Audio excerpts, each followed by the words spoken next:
This canyon wall carries my tune. The only one to hear my song are the coyotes and the wolves. But if I drink enough of this flask, I can hear them sing your song too.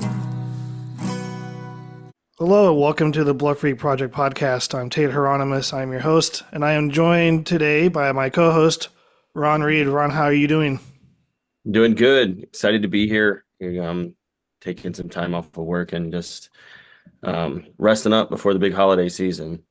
But this is something that's really cool. It's really cool to get to meet our guest today, and it's a good break from the monotony I've been experiencing the last few weeks. So, yeah, well, totally. So why don't you introduce our guest today, Ron? okay, all right, ladies and gentlemen, we have a special treat for us, for you tonight. We have Stroud, Survivorman, the host and talent and survival expert, bush expert, of the show Survivorman, of Survivorman Bigfoot. And I don't know, Tate, is there anything else you want to add? I mean, I think you covered it pretty well. I'm a little starstruck, I think. Don't be. I'm just a doofus from Canada, so. How are you doing today, Les? Oh, I'm good. Yeah, really good.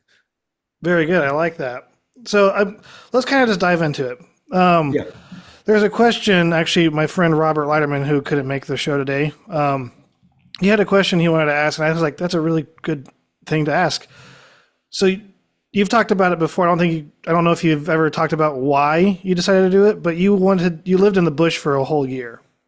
What kind of spurred that on to just say, hey, I'm going to go live out there a whole year and just survive? Oh, that was really an extension of, a period of my life when I was an outdoor guide. I was an outdoor guide for many, many years. And, everything from canoeing and kayaking and hiking to dog sledding and winter camping and all, and snowmobiling, all this different, everything, just tons of stuff out in the woods. And you get to a point when you are, a full-on, completely drank the Kool-Aid of being a canoe guide. You get in your canoe in May, you pull the canoe out sometime in late September. You've done all the kids groups and the adult groups and everything, and you don't want to go home. You don't want to go back to the city. You just want to what can I just stay here? I just want to be like Jeremiah Johnson and just live in the wood, and you get there in your mind. And as it is with me so often in life, when I see something that I really like, I prefer not to just get there in my mind. I prefer to go there. Well, let's just go all the way. And then eventually it led to a time when I was able to isolate a whole year with my then wife. And we decided, who was also an outdoor tripper, a wilderness traveler, and let's just spend a whole year out here and build a little log cabin and all that sort of stuff. And that's it. It was just really an extension of being a lover of nature and adventure and saying, can't I just do this all the time? And we did. And was this predating Survivorman? Oh gosh, yeah. Are you kidding? By 16 years. Oh, okay. So yeah, that's 16 years before Survivorman. I mean, in 1994, when Sue and I went out and spent a year living in the woods. Wow, man! Just to date you here, I was born in '93, so there you go.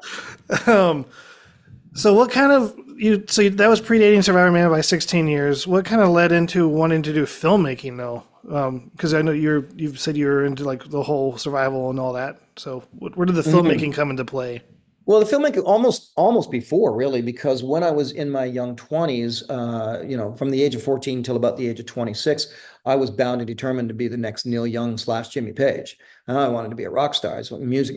And I went to school for music and recording and all of this. And that led me to a part-time job or a full-time job, working in this little thing that was coming out called rock videos. And I ended up working my way up making rock videos. Within the scope of doing that, I discovered filmmaking, really. And so years later, after I'd left that but became an outdoor adventurer, there was still nothing on television or on films or anywhere other than maybe Warren Miller and his ski films. You didn't have people making films about outdoor adventuring. And I thought I could do that. And that led to doing Snowshoes in Solitude, which is the story of the year in the bush. And that led to me pitching this thing because I said, look, I'm a survival instructor. What about, I film my survival, and I ended up pitching Survivorman, which then spawned the entire genre of survival television. And then it was within the scope of that along the way, I'd had so many crazy experiences out there. I thought, and also I was not enamored at all with finding Bigfoot. I thought it was other than the town hall, it was a joke. And I thought this could be done much more respectfully and better. And so that's when I endeavored to do Survivorman, Bigfoot, and carried on from there. I like it. And kind of going back to your time in the bush, living out the year, the extension. I forget, didn't you have something weird that happened, or was that a different time? Well, no, I've throughout my life, I've had, because of so much extensive time in the wilderness, it opens myself up to at least the opportunity for strange things to go on. And some strange things can be explained, like, well, in the end, that was probably, some porcupines fighting or a cougar screaming or something like that. You can write, but sometimes you can't write them off to natural history. You're just like, okay, I know my wildlife. I know moose. I know bear. And that was neither a moose nor a bear. That was something other. What the hell? And then you're going, well, wait a minute. Yeah, can it be that thing everybody talks about called Bigfoot? Like, I don't know, because, back when I was getting interested in it, it wasn't what it was. It wasn't this big thing, and when you are, predating the explosion of the phenomenon on television, predating that, most people just never talked about it. They had the story they might tell at a party, but otherwise you almost forgot about it. Like, oh yeah, that time we went canoeing, remember that thing? And I remember saying, yeah, and you almost jokingly would say, oh yeah, I'm pretty sure we saw Bigfoot that time that I was camping with my girlfriend. And that's it. That's as far as the stories used to go. People don't realize that is as far as the stories used to go up until really finding Bigfoot. Yeah, there was some movie references and some funny stuff and that Legend of Bogey Creek, but everything was on that mythological level over there, stories that Grandpa told. And then along comes this television series that I don't think did it service, but just the same, it was so popular and widely watched that it exploded, it absolutely exploded everything. I think in the way that Mark Burnett invented survival television, in the way that I believe I can lay claim, the way that let me go Freudian slip, the way Mark Burnett, I believe, created and invented reality television, the way I believe that Survivorman was the zeitgeist of survival television, finding Bigfoot was the zeitgeist that opened up the Bigfoot thing. You watched the series on before that. Pandora's box, if you will. Exactly, very much so. But unfortunately, as I said, it was so then normally me being a guy who likes to work on things from my own ideas that are new, me doing a Bigfoot series was not new. It was more the Richard Branson version of just make a better mousetrap. And it was literally, I watched that show thinking, well, that's a bunch of garbage. That can be done so much better. And it doesn't matter how popular it was. It was just, a town hall was cool. But other than that, so that's when I endeavored to do Survivorman Bigfoot. And now, it's been 10 years since I did that series. A lot has come and gone. The fervor has died down quite a bit. It's not what it once was. And a lot of perspectives have come and gone. And the timing is right.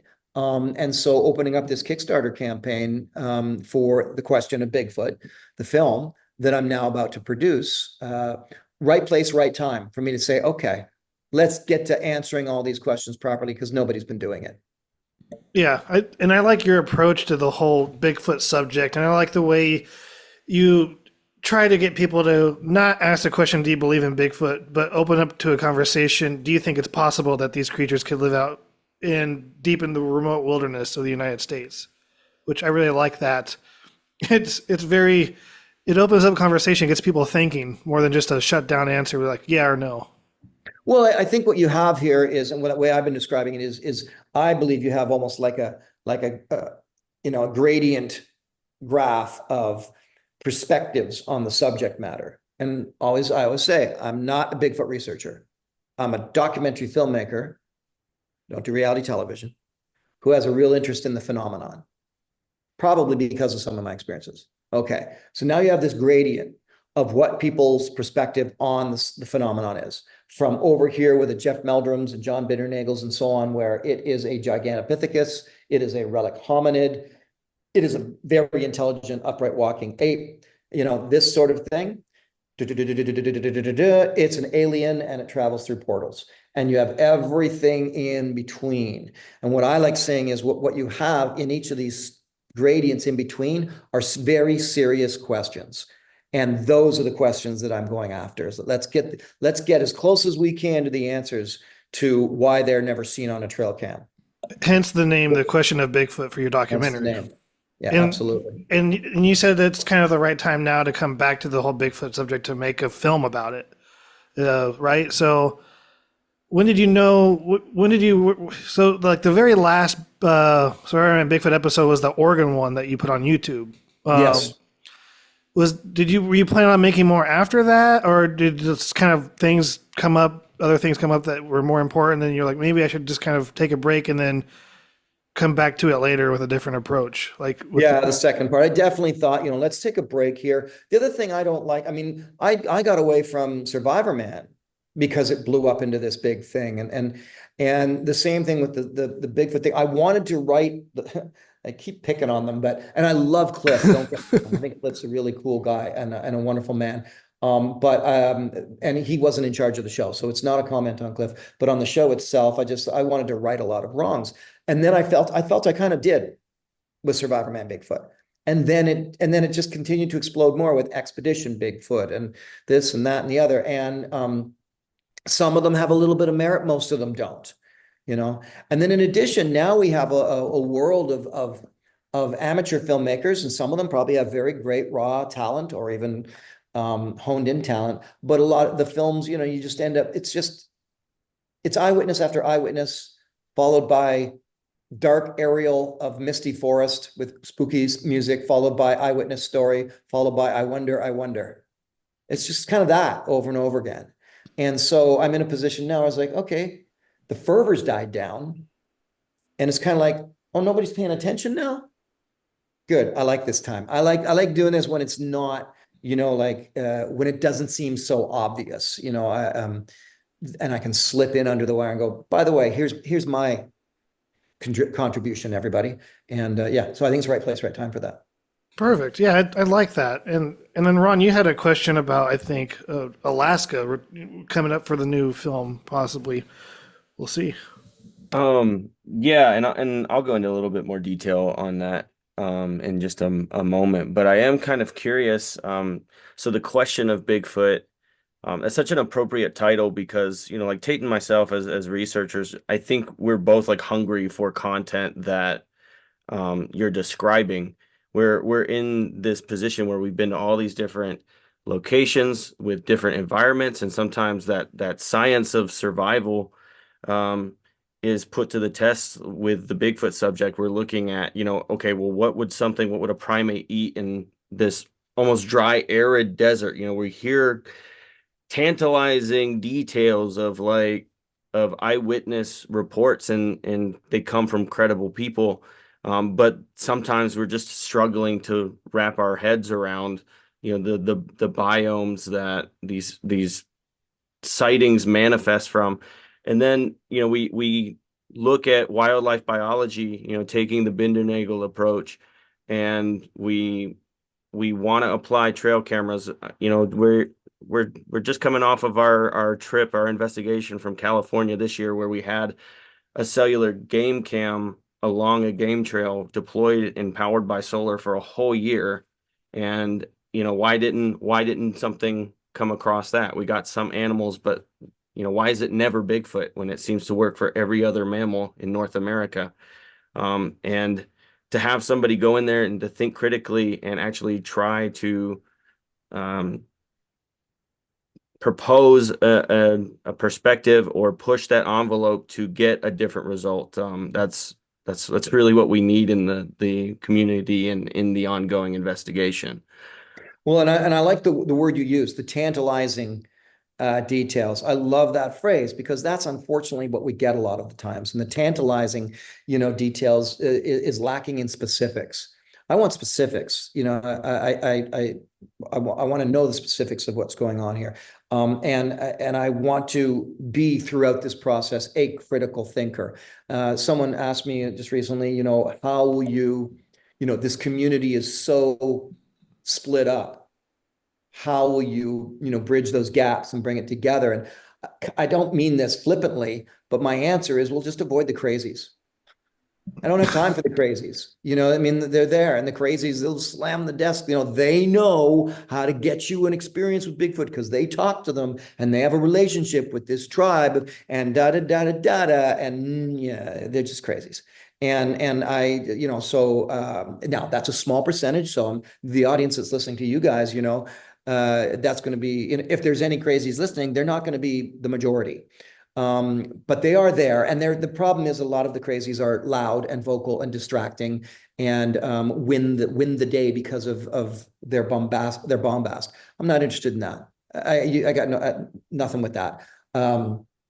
So I'll avoid the crazies. I'll avoid the tantalizing details. I want the specifics, and I want to make sure I'm dealing with individuals who are critical thinkers. So, and the interesting thing is critical thinkers within the scope of their perspective. So if I'm, in a certain place, I want to have this conversation with a David Paulides. If I'm in another place, I want to have this conversation with a Jeff Meldrum or a Stacey Brown Jr. or a Ron Moorhead. I want to, critical thinkers. People got a brain on their, in their heads. And this is what's important. And this is the way I approached it. And when you watch the Bigfoot series, you can see me in real time, second guessing myself. And that's honest, and it's a lot of years have gone by. There's things I don't need to second guess anymore. And there's things I still second guess. So, and I want to get to the bottom of all of that. Sorry, my mic was off there. Yeah, I like that real-time critical thinking in the moment, and that's what Ron and I do in the field all the time. And it's funny, honesty. I'd like you brought up in the Bluff Creek episode of Survivorman Bigfoot, Sabe, and thanks to you, that's actually where I came up with the name for my series, which was Sasquatch: A Search for Sabe. So, talking about Bluff Creek. What do you think of the area today, or even when you were there? Do you think it's a good, suitable habitat for something like Bigfoot to live in? So you mean like where the Patterson film was originally shot? Just in general, the area itself. Well, it provokes the question. One of the questions, very simple, basic questions. It provokes the idea of, is this a species that migrates?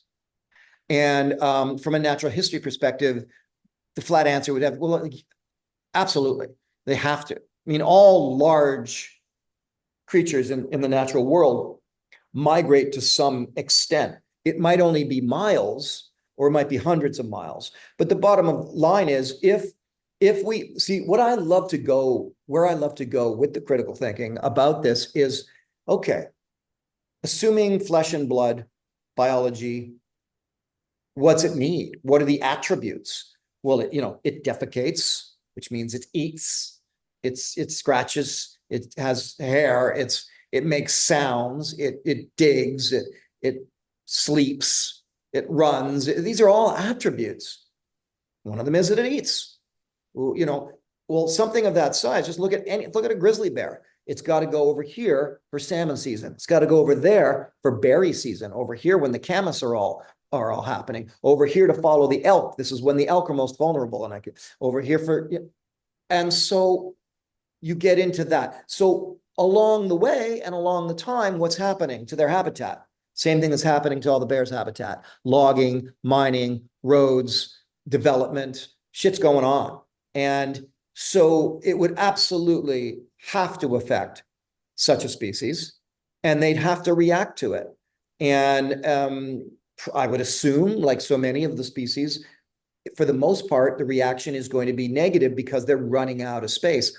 On the other hand, there's also give back. For example, in the Northeast, the great forests of the Northeast are back. Years ago, they were gone. But the years ago when they were gone, when they were logged and turned into farmland and all the rest of that, that was over 250 years ago. So for 250 years, with failed farms and not reseeding and all that, the forests of the great Northeast have come back. Go just fly over Pennsylvania sometimes. Beautiful. Now you get back to, well, could they migrate into? Absolutely, they could, because you've got all this, and you've got new forms of prey. I mean, places like in Ontario, Canada, wild turkey was introduced. Now wild turkey's everywhere. What else has happened? Eastern cougar are back. Why are Eastern cougar back? Because they got lots of wild turkey to eat. Same thing here. So with Bluff Creek itself, I'd have to go back and look. Now, when I was there, funnily enough, it was the least of my experiences. Bottom line is nothing happened when I was there for me. And yet I could go to my cottage and have a really extreme experience within the first couple of hours of being there. I'm literally me in my cabin up in Northern Ontario.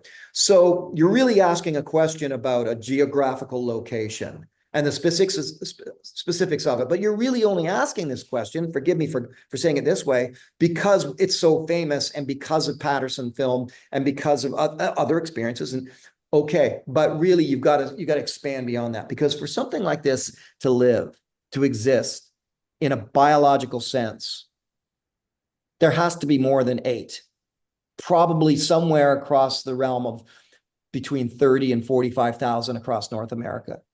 Right? He's like, that's a lot. How would we not see them? Well, yeah, but you know what? In pockets of 12 or 15, you'll never see them. Is there enough room for that? Yeah, there is. Just fly over Northern California someday and ask me if there's enough room down there. That's just there. I mean, so the room is there. And I imagine with a place like, near Willow Creek, California, Bluff Creek, that it comes and goes.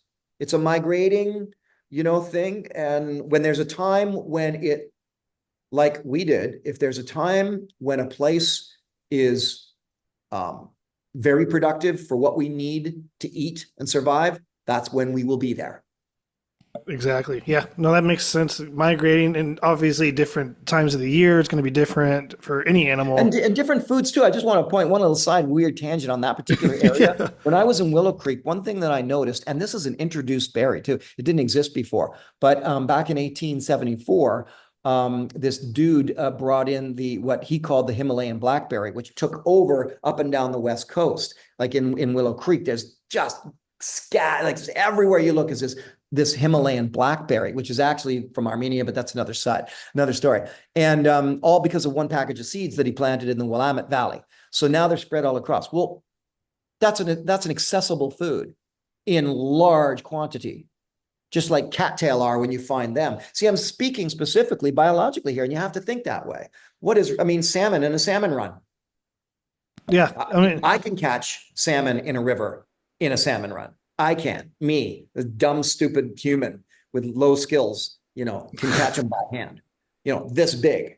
So can some other species? Well, we know bear do. So there you go. Yeah, well, you catching the salmon, I think it was in the Clem 2 episode of Survivorman Bigfoot where you literally walked in and just grabbed it right out of the creek. You're like, if you can do it, then something with more skills than us that are adapted to catching food like that can easily do it. Well, and I think you just touched on something there, Tate. One of the problems we have as skeptics is we try to relate what they can do to what we can do. That's not fair. I mean, that's like trying to equate what an eagle can do compared to what we can do. Oh, eagles are stupid. They can't talk. Yeah, well, I haven't seen you fly recently. It's a silly, it's a moot. It's a conversation to have. It's a pointless conversation to have. Trying to use us as the example of what can be done when they exist within the scope of that place. So everything to them is second nature. Oh yeah. Yeah. Like for us, riding a bike is second nature for most people. Little just side note here. So some friends of mine, he plays Dwight Schrute on The Office. There's an episode where Michael Scott pretends to be Survivorman. I was going to ask you if you saw that episode and what you thought of it. Well, did I see it? They called me when they were going to do it. And they really did? One of only 2 episodes that Michael Scott, that Steve Carell wrote. And he actually was, I suppose is, a big fan of Survivorman. And so they called me, getting permission to do it and all that stuff. And we were going to write me into the show. But then the writer's strike happened and they said they cannot change a page. So they got to stick with the original storyline. I know, broke my heart. And then when I saw it the night that it premiered at home on TV, which was very surreal, because in that moment, I'm sitting here watching a show where the guy says my name, parodies me. The whole show's built off of what I created. And it's the #1 show in the world. And this is the #1 season they had in all of their seasons, right? And I mean, it was surreal. And I was honored and thrilled and giddy. And it's just one of those moments you go, well, shit, maybe I did accomplish something in my life after all. How about that? If a TV show, school are all wrong. Yeah, if a TV show parodies you, you know you're doing something right. Yeah, and then followed by that, The King and the Hill did the same thing. They also parodied me. Now, what a great year that was. You just got to get on The Simpsons and South Park now. If South Park had done it, I would have lost my shit. That would have been. I wouldn't have been able to sleep if South Park had done it, because I'm such a big South Park fan. Simpsons would have obviously huge, but for me, yeah, I would have loved if Cartman had gone out to try to be Survivorman. That would have been the best. That would be. Alas, it did not happen, and that window's closed. But dang, who knows? Maybe there's going to be some crazy popular cartoon that parodies Survivorman. You never know. So kind of leading more, going to the question of Bigfoot. Ron was kind of talking to me before about an experience you had in Alaska, and Ron kind of going into the question of Bigfoot. What was the question? Yeah, we just both kind of were discussing your experience in Alaska, and if you'd like to go into more detail, please go ahead. I know that there's other podcasts and videos that have done that in totality, but we kind of, I don't know, maybe we're incorrect in thinking this, but we do feel like this was a huge turning point in your life in expressing an interest in Bigfoot, in answering some of those questions, and starting to dive into the mystery a little bit more. And we were wondering, or I was wondering, and I proposed the question to Tate, and now we're asking you, did you ever think about returning to the point in Alaska where you were filming the Survivorman episode, and something that you alluded or think could have been Bigfoot? It was within the area. Did you consider returning to that location at any point and kind of following up on what's out there in the interesting part region? of this, the interesting part of this is bringing it down to geography. Like, I don't think you could just go back to a place and expect them to be there for you, kind of thing. You had this one place, one time situation. Notwithstanding, there obviously are places that get listed as hotspots. And the short answer to the question is yes, I absolutely would. And we're looking into where I should go. One thing I can say for your listeners, viewers, is what this film is not going to be. And it's not going to be this, I mentioned, it's a series of people, just eyewitnesses, so I saw this and I saw that. And then we have the spooky forest shot and then more. And for me to go out there, I wouldn't want to go out there and just be more of me sitting by a fire going, I think I heard something strange. That said, I do feel the creative strength behind getting out there physically, so long as what I can invoke is substantial enough, even just creatively, to warrant saying, okay, I'm going to thread this throughout the film because we've got something here, but to that end, it's a question of where, because I have the Alaskan location, huge for me. Radium Springs up in the mountaintop, it's huge. My own cabin in Temagami, Ontario, tons of stuff there. East of Portland, Oregon, there. I've got Central Oregon, not much in California, actually. There's other areas I haven't really approached, such as Crater Lake. Yeah, so The short answer, Ron, is absolutely yes, I would. Where I will choose to do that, I'm still researching, still going to figure out, okay, we're going to do this because I don't want to go to 7 places and try to sneak in something. There's also even my time up in Golden Ears Park in Vancouver, Canada. Amazing experience up there. So I got to really think it through. And then, you know what? As a filmmaker, what are the logistics, time of year, how much is it going to cost? How will I get in there? And then, when those things all come together, I know I'll be able to do something. I need to be able to do something that is, I can't invoke the profound, but I can at least endeavor to experience something that is just, I'll say it this way, strong enough to include in the film, because I don't want to waste viewers' times. Right. That makes sense. What other things can people probably expect from the documentary? Can they expect a little bit of what you did in Survivorman Bigfoot, or something a little different approaches, and all that kind of stuff? Yeah, I think I will. I have to touch on what I did with Survivorman Bigfoot. I don't want to make this redundant for people, or, well, I saw that already in the other film kind of thing. But there are experiences within the scope of doing Survivorman Bigfoot that I may have touched upon in the odd director's commentary, but I haven't really told the whole story.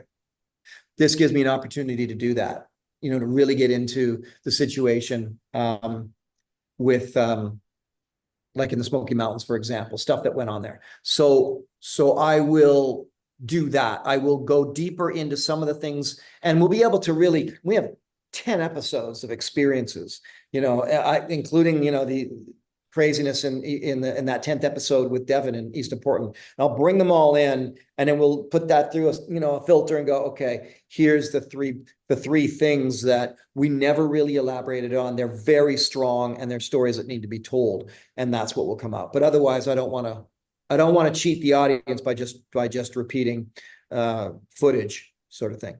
Because the repeating footage thing, I think that you've talked about that before with television, how they kind of do that to fill in time because they don't have better content.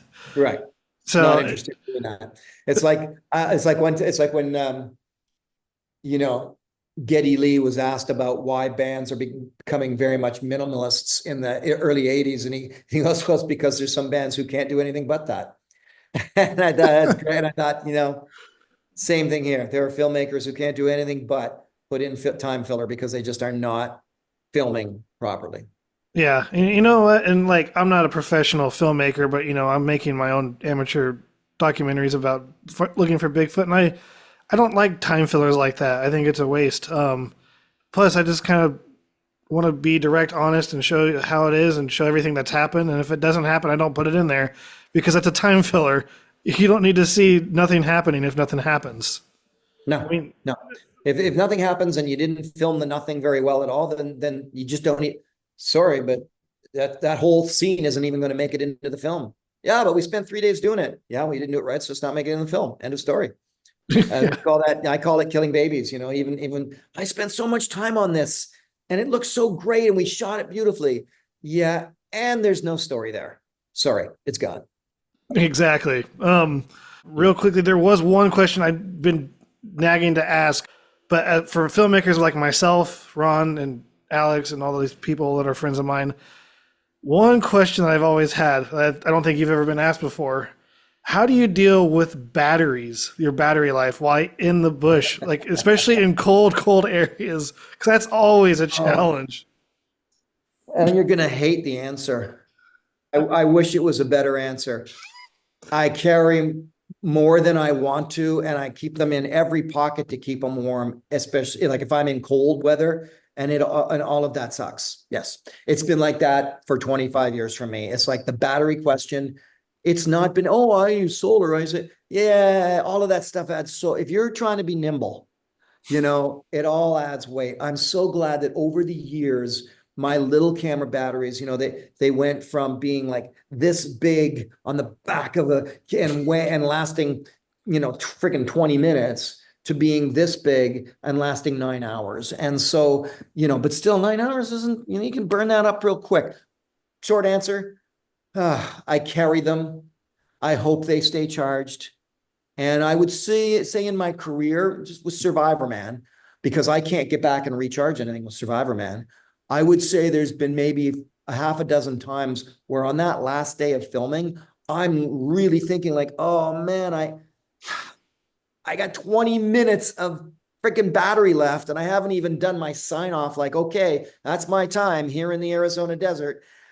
How am I going to, okay, I better shoot my sign off, try to get in that last little skill I really wanted to show. It's always been a pain in the ass, Tate. It will always, well, it won't always be a pain in the ass, but it still is at this point. I like that. Now that I know. Yeah, you're not alone. Ron, do you have any other thoughts you want to add or ask?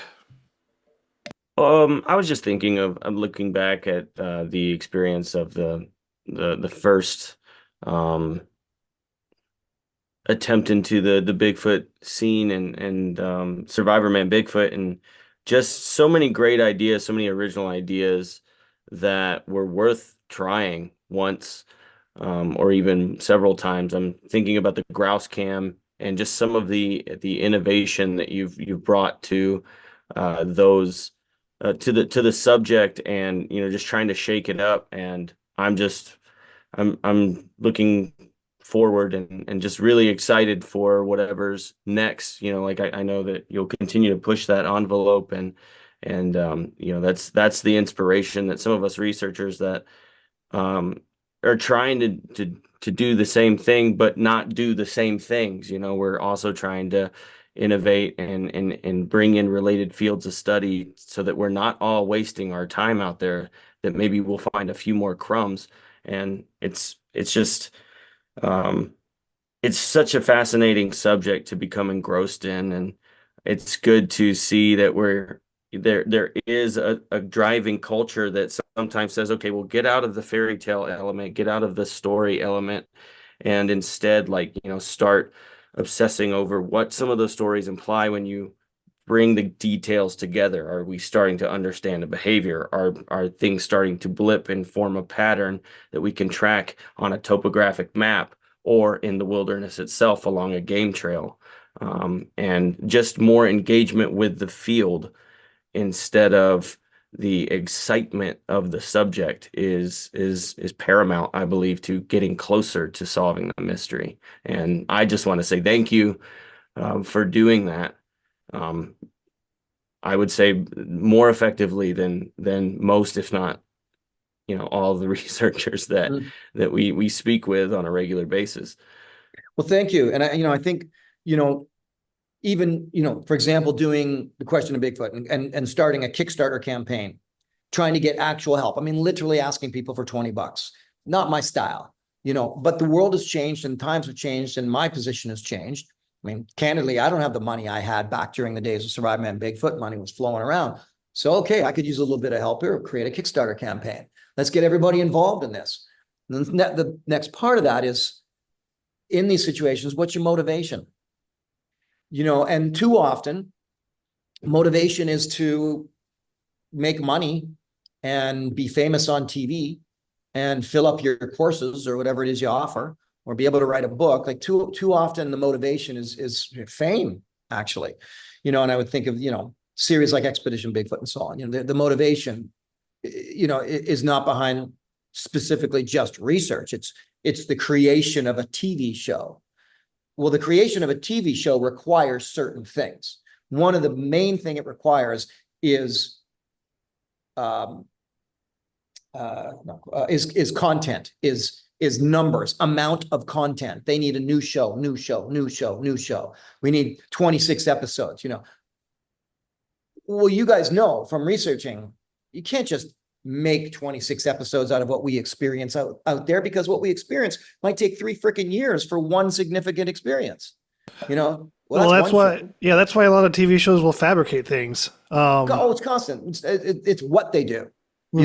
I mean, I know people like to talk up Expedition Bigfoot. I've tried to watch an episode, but I'm a filmmaker. I can't, because it's all a bunch of bullshit. So motivation. What's your motivation? To be a TV star? Well, it's the same thing when I was Survivorman. They asked me to cheat my show. My motivation was to teach survival. I'm not going to be a fraud in front of my children. So They invented other survival shows where they could just cheat it all. And the Bigfoot world is not that dissimilar. If your motivation is purely scientific, then you don't actually care about making films. You care about the research. And along the way, you can do some filming, you can collect this stuff, and this is where I came in the very beginning, long before with survival, for example. I said, look, in me, you have a filmmaker and a survival instructor. So what I can do, I don't think anybody else can do, because my survival instructor cronies can't really film the way I can film.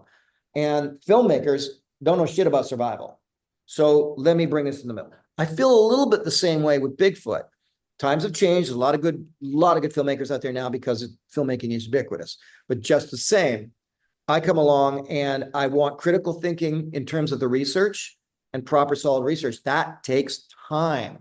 That's why I'm not doing a Kickstarter campaign for a series. My Kickstarter campaign is for a film, a feature film, yes. A 90-minute, yes. Actually, it'll be 2 films. One has to be shorter for television. But it's a feature film. So 90-minute feature film. To do that, I can really get into the depth of what's going on. I can take my time. I don't have to run out and put out some trail cams for 2 nights, then pack up the trail cams because now we got to shoot over in Oregon. And I'll put out, and then we only got 1 night. So we'll put trail cams out 1 night. Then we'll pack up and we got to shoot in northern upstate New York. I don't have to do that. I can concentrate and breathe calmly. And this is what I think is, required in a film like this, is connecting with individuals like yourselves who are always doing this. Me being the filmmaker that I am, who knows how to distill it, and then me not being motivated by the pressure of how much money I'm getting paid to do my Discovery Channel series and crank out episode after episode after episode, And I pretty much approached Survivorman Bigfoot the same way. I knew I was only going to do these 9 episodes and I had time to do them a whole year, right? So I did kind of live and breathe that. It was an amazing period of time. But even that felt a bit rushed in a lot of situations. So now with the question of Bigfoot, I don't have to rush anything, and that's where I think the magic lies.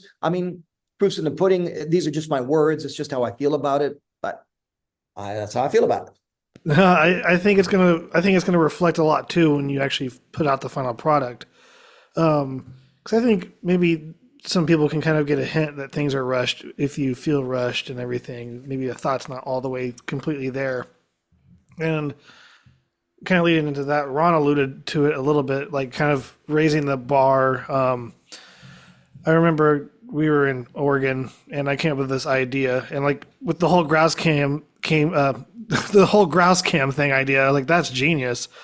And I was like, because I think Alex Petikoff from Small Town Monsters, he's talked to you a while ago. Yeah, I think so, yeah. Because we were with him in Bluff Creek one year, and he was taking pheromone chips all the way around, like everywhere. And we were in Oregon, and I was like, hey, what if you put the pheromone chip underneath the drone and use that fan from the drone to kind of push the air from the chip onto the trees if you fly low enough? And so we did it. I was like, that's a good idea. No one's ever seen that yet before. So in your new film, are you going to try and do things that are going to push the envelope as far as like techniques? It's a little bit, I'm not sure yet. I have to be honest with, where I'm going with this. I'm not sure yet. It's like Ron's question of, where I will go back to. I know I will. I'm not sure where yet. I really talk about critical thinking. I got to sit down and really, play this out. And that's why right now we're working on the Kickstarter campaign. I want to get filming starting in February.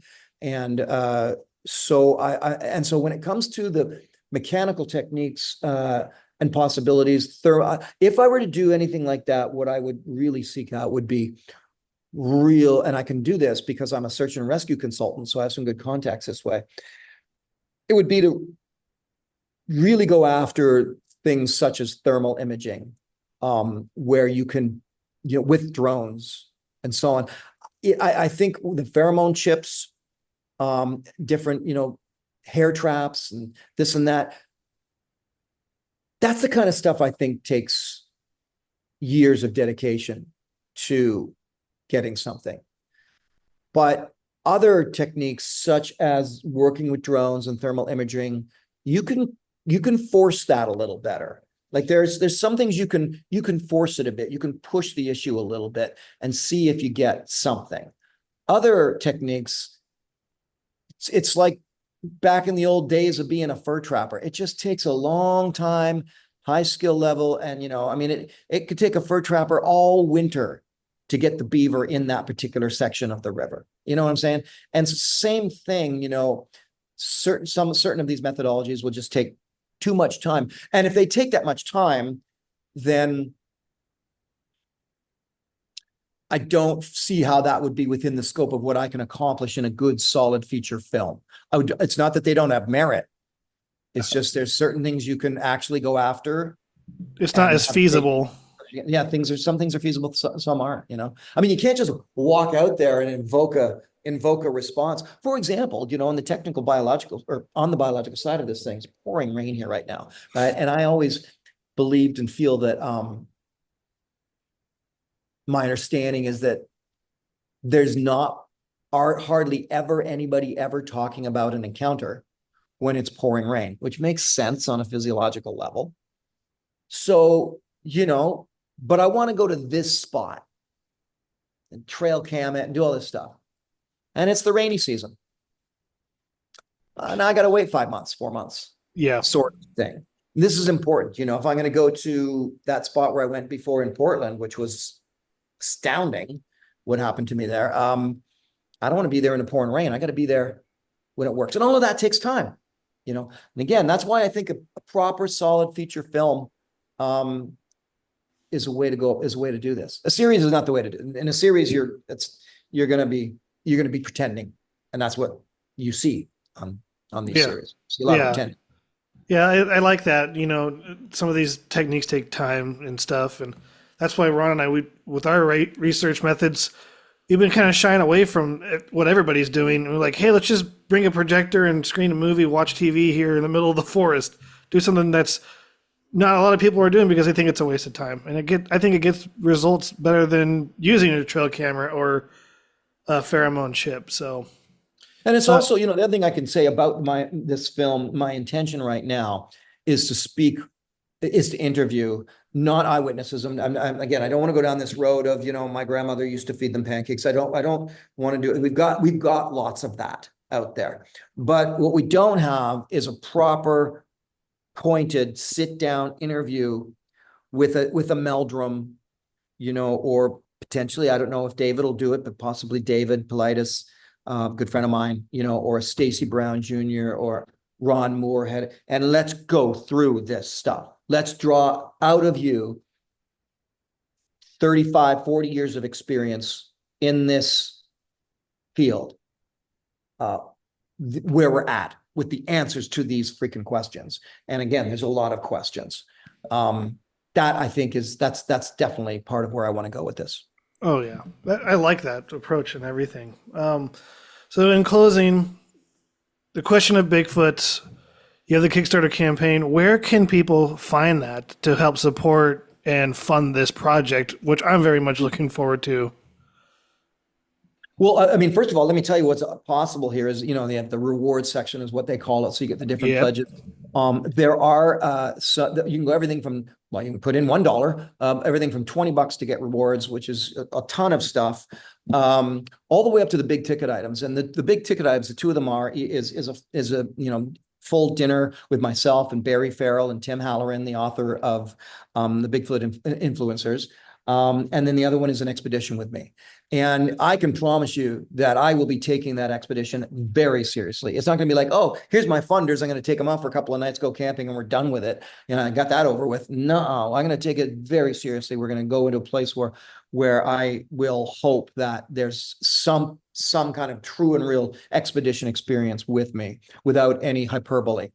And so that's the big ticket item. So you've got these opportunities. And by the way, on that particular item, on doing an expedition with me, people seem to be missing this fact that if you can get 4 people together all at once, then the price comes down of that expedition, of going out and doing a research expedition with me.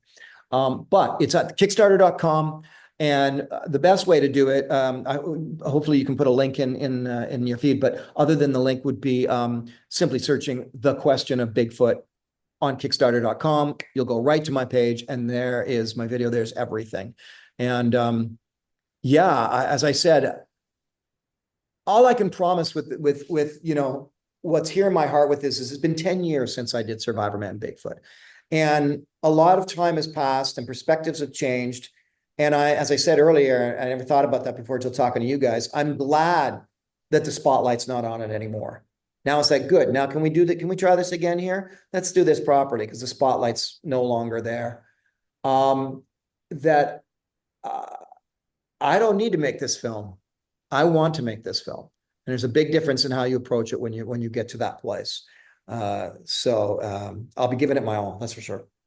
I love that. Needing to do something feels like a job. Wanting to do it feels like I'm enjoying what I do it. So it's going to be the best quality content that I'm ever going to make. Yeah. And no matter how much money we get through that pledge drive, that's all going into the film. I don't need a new car. That money's going into the film. Outstanding. Ron, any closing thoughts? I was just thinking about the complexity, the challenge, the huge challenge that we're all facing collectively as we dive into this mystery. And just some of the things that cross my mind are like, pertaining to the seasonality of when to get out there and go to those places, following up on those things, what food sources, water sources are available at that time.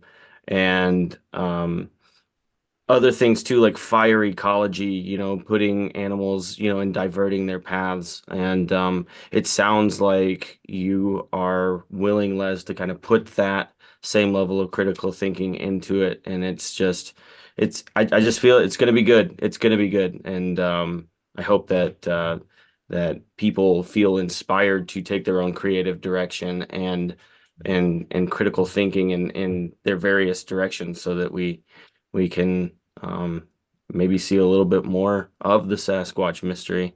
I think, Ron, something to play off something you said earlier, where I'm at with this, if I had what's my wish list for this would be that this film is creative enough and obviously compelling and beautiful enough, but it is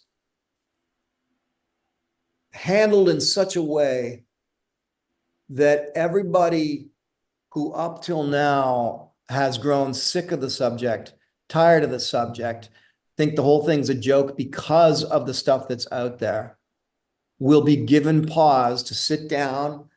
And I'm asking for 90 minutes of their life, and I always honor that.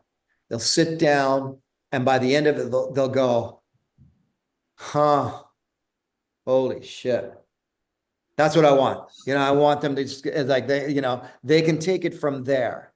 Whatever answers I come up with, whatever I'm able to do with this film, that I think could be great, because that will potentially just reopen some research-oriented doors that have been closed over the past 10 years, and take it away from the conspiracy theorist side of existence and belief system, and put it back into the realm of honest to goodness. Do you think they could really be out there?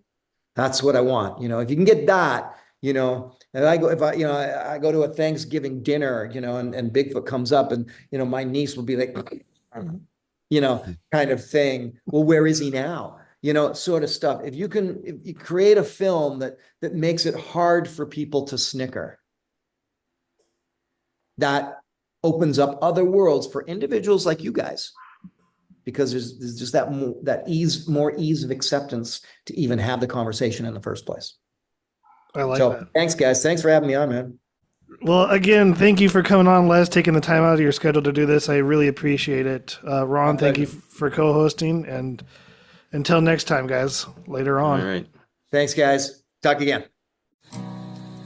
This canyon wall carried my tune. The only one to hear my song. the coyotes